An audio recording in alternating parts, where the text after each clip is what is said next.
ส่วนอยู่ครับปิดเตือนนั่นหมดแล้วนะปิดก็ใช้ปิ้งอย่างเงี้ย โอ้ยุงหน่อยลายเลย แมนผู้หญิงขึ้นครับ ยุงหน่อยลายยุงน้ำพัน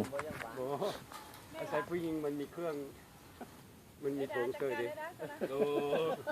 แม่นแหละต้องให้ผู้หญิงขึ้นได้เพิ่นว่า ถ้าผู้หญิงขึ้นมันจะส้มนี่ ผู้ชายขึ้นน่ะมันจะหวาน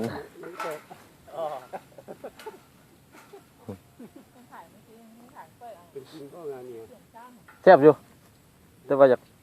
วิตามินซี ไหน วิตามินซีหลาย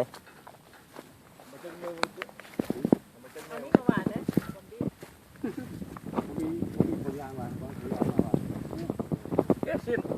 แค่ชินห่อนะส่งซ่อนกระนงอยู่เนาะแต่ยุงหลายคันบัดนี่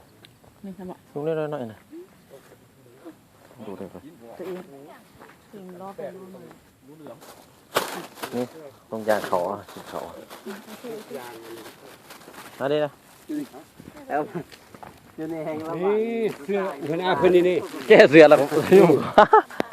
ยุ่งได้วันนี้พวกแก้เลยยุ่งน้อยๆไล่แท้ ว่าเตรียมเครื่องเลยอยู่ๆแล้วโปรมาแล้วไปถงไปเรือ